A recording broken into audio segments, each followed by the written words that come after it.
রাজধানীর কাকরাইলে গতকাল শুক্রবার সন্ধ্যায় জাতীয় পার্টি ও গণ অধিকার পরিষদের নেতাকর্মীদের মধ্যে সংঘর্ষ হয়েছে। জাপার কার্যালয়ের সামনে দিয়ে গণ অধিকার পরিষদের একটি মিছিল যাওয়ার সময় এ ঘটনা ঘটে। ফ্যাসিস্ট আওয়ামী লীগের দোসরদের রাজনীতি নিষিদ্ধের দাবিতে এই কর্মসূচির ডাক দেয় গণ অধিকার পরিষদ।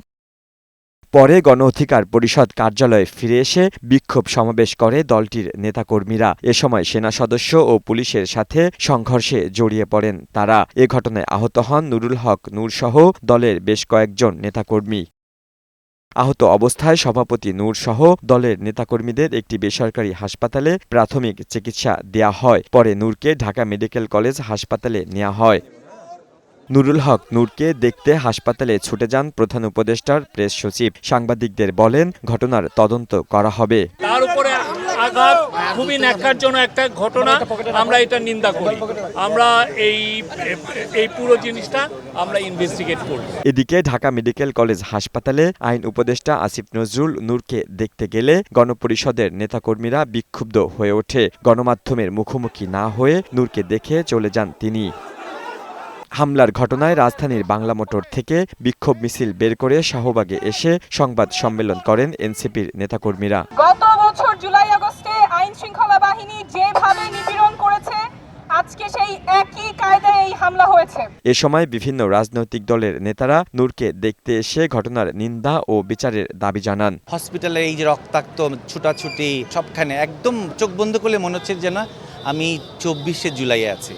স্বৈরাচারী সেই শক্তি ফ্যাসিবাদকে ফিরিয়ে আনবে এবং ষড়যন্ত্র করবে, আমরা সেটা হতে দিব না। জুলাই অভ্যুত্থানের প্রতি কারো হিংসা, কারো অপবাদ, কারো অবহেলা কিন্তু আমরা সহ্য করব না।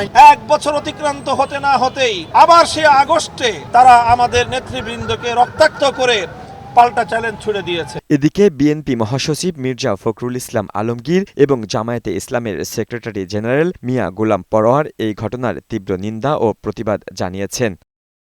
পরে মধ্যরাতে নুরুল হক নূরের শারীরিক পরিস্থিতি তুলে ধরেন দলের সাধারণ সম্পাদক রাশেদ খান। এ ঘটনায় ব্যবস্থা নিতে সরকারকে 24 ঘণ্টার আলটিমেটাম সহ শনিবার দেশব্যাপী বিক্ষোভে ডাক দিয়েছেন গণ অধিকার পরিষদ। মেরে রক্তাক্ত করে আইসিইউতে পাঠানো হচ্ছে। ডক্টর মোহাম্মদ ইউনূসকে বলবো, আপনাকে 24 ঘন্টার আলটিমেটাম দেওয়া হলো। এই ঘটনার সাথে যারা জড়িত তাদেরকে বিচারের আওতায় আনবেন।